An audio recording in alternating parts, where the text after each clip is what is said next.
Teens are they're going through metamorphosis from being children to being adults. There's nonstop chemical change, physical change, psychological change, emotional change. It's scary that we're at a period of time where access is so plentiful that it's highly likely that if we have our children who use the internet, even for innocent purposes, that they'll come across something that's pornographic. I'm on this online forum for mental health professionals, including psychiatrists, psychologists, therapists, social workers, and the like. A while back, someone asked if there's anyone who treats 13-year-olds who are addicted to pornography. I was asked privately as well if this is something I treat. At the time, I didn't have a perfect answer, so I thought about it a little bit, and I decided I'd put it into a video form. In order to understand a 13-year-old who's using pornography as an addiction therapist, it's important to understand where we are as a society in terms of access. On average, anyone who visits the homepage of one of the more popular pornography sites will see more variety than someone would 1,000 years ago in their entire life. Some people in the circles that I treat in the religious community abhor the fact that they can have a son or a daughter using the internet for a very, very innocent reason and very likely come across pornographic material. This is the fact. Some people may be doing things to rid this, but this is where we are currently at. Recently, I was having this conversation with a religious organization, and we were talking about how to treat different issues in addiction and pornography, and this exact question came up.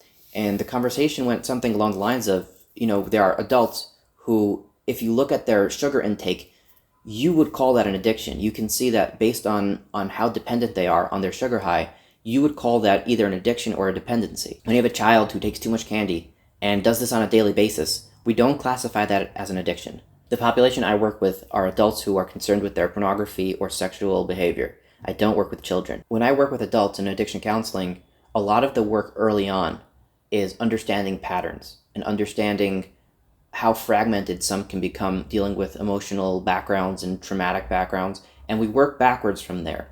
Someone who's 13 doesn't have cohesive strings of consciousness. They can't put together why they started doing one thing that's related to the next.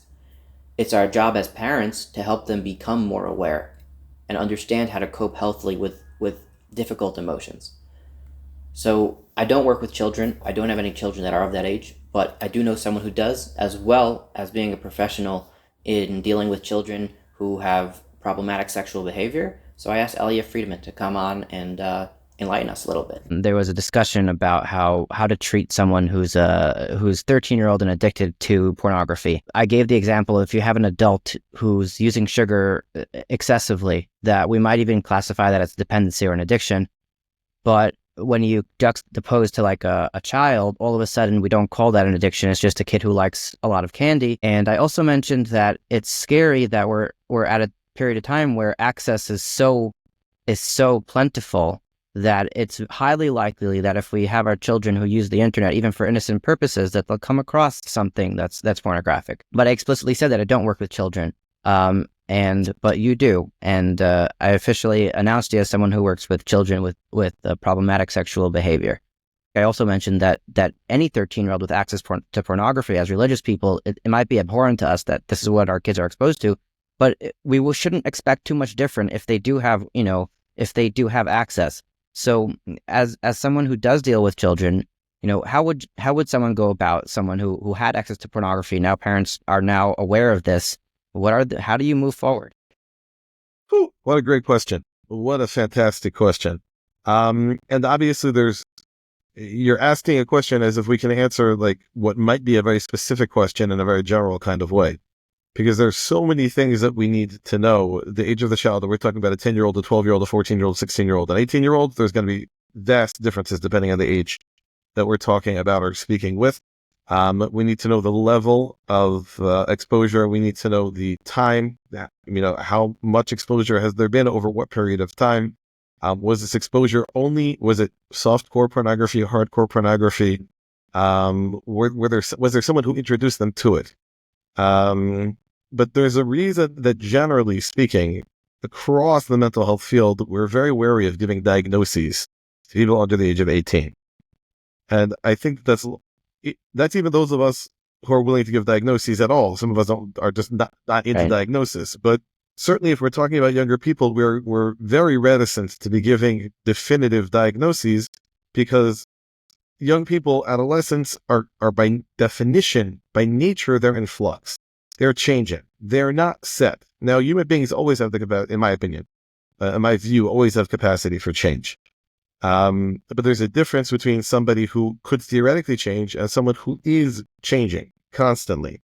And that is absolutely happening for young people and certainly for teens. Teens are they're going through metamorphosis from being children to being adults. There's nonstop chemical change, physical change, psychological change, emotional change, literally nonstop. So the first thing we want to do in any area, and certainly if we're talking like something like this, is we want to understand what happened.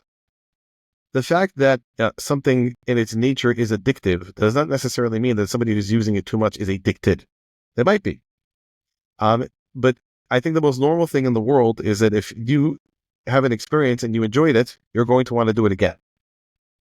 That's not unhealthy. That's being human. Right?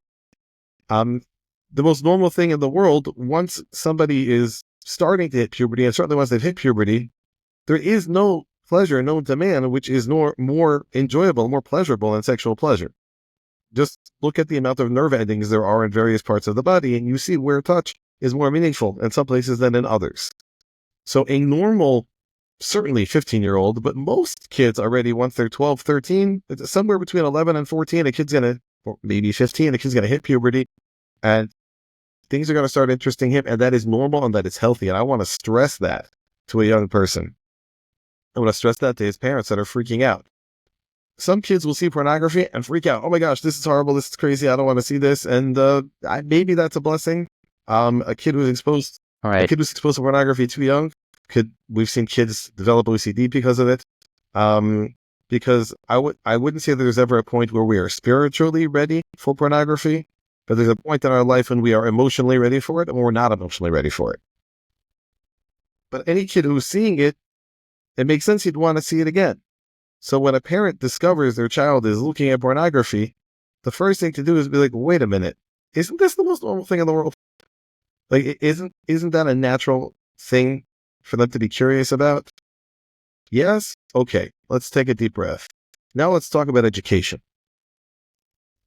And the kid probably realizes that he's doing something which is not ideal. Rarely will a kid walk up to his dad and be like, hey, what's this? Right?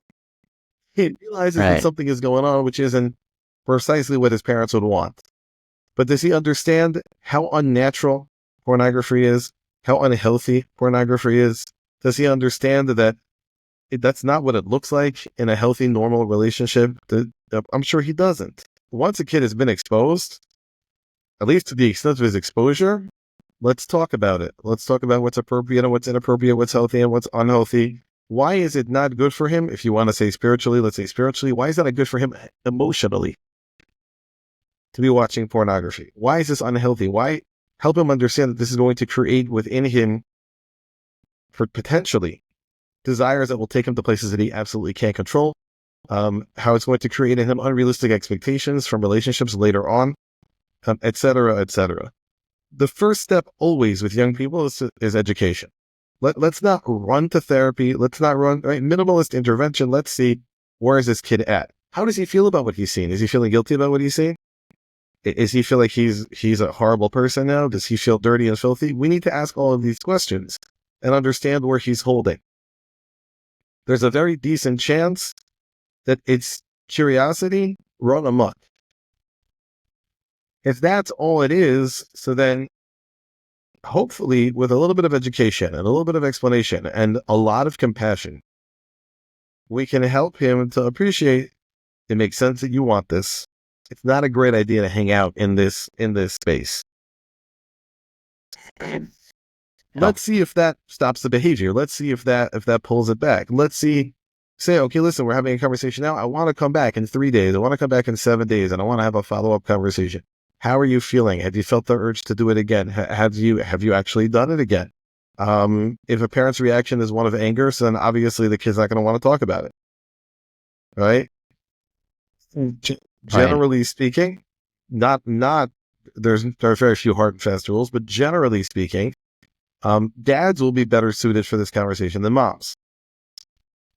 Right? Because most moms are just grossed out. Certainly within our community. most dads Yeah. can at least, whether they have experience or not, they can get it. Right? Sure. If parents can't be the one to have a conversation, find someone who can. Right? This is so Right. normal, and it's happening everywhere, that like any mashgiach in any yeshiva should have done this 100,000 times. And if he hasn't, then his colleague has. Right. So I'm not rushing to a therapeutic intervention. I'm rushing to an educational intervention, which is starting with a conversation. I want to understand how the kid experienced, how the kid fell into it, what's going on, non-judgmental, not angry, right? And I'm not defining anything as an addiction until I see that with all the right education and all the right support, right, and all the right boundary setting, both internal boundaries and maybe also external boundaries, if things then still are completely out of control, then we can have a conversation about whether or not this is a mental health issue. If I can give an example, a young man came. I had a client I was working with. He was, I think, 15 or 16 years old, and there were all sorts of reasons that I was working with him, nothing to do with this topic, until his mashgiach found out. I don't know exactly what I can use, like straight up, full blown terminology here. Please go ahead. Until his mashgiach found out that he was watching pornography and masturbating on a daily basis. Yeah, at least once a day, sometimes twice a day. And the mashgiach told him, "You got to speak to Eliav about this. Like, you can't, like, this is big." And I told the kid, I said, "Listen, we need to figure out, is this a mental health issue? Or is this, this is a Yiras Shamayim issue? If you're doing it once or twice a day, that already sounds like it could be a mental health issue. If you can show me that you can get it down to within a range of once a week, once every other week, so then you're a normal kid who has lots of hormones, who's already been exposed, who's going to continue to have some level of access. That's a Yiras Shamayim issue.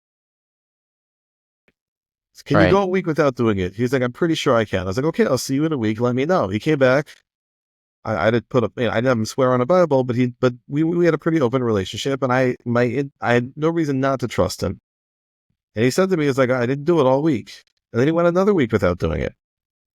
I said, "Okay, now we're working together anyway. It's not like this is the only thing we're talking about." I said, I want you to just be honest with me, and let's continue to check in every few weeks to see where you're holding." And he was within what I would call a range of normal for a teenage boy engaging in this type of behavior. A lot of parents will hear that and freak out. Yeah. And I get that. And I wouldn't be thrilled about it either if it was my kid. But the ease of access, as you said, and the fact that this is the most normal desire for a young man to have. So if a young man would come to me and say, "I want to not do it at all," we could talk about all sorts of different things, tools that we could try to use, tricks that we could try to use, try to stop completely.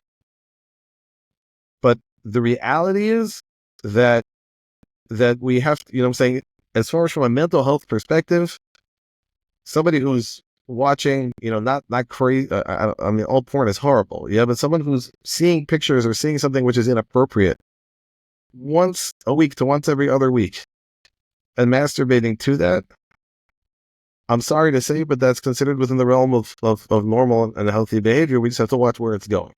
You clarified something for me where, in today's generation, it's becoming more and more normal for people to go to therapy. And it's perfectly not normal, but between good friends, you can hear someone say something like, "My therapist said this or that."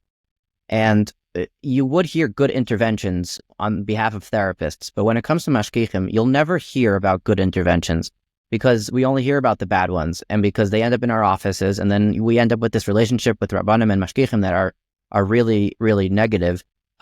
Because as you said, like if he's a mashgiach, I'm sure a colleague of his or he himself for sure has had this conversation, a million times. And I think it's important for definitely the answer you gave was amazing to hear for someone who is a mashgiach, because these are the people who are going to be hearing it definitely in the later stages, maybe not in very early teens, but and I really appreciate your time and I appreciate the answer. It was very, very nuanced, which is something I appreciate. Okay, my pleasure.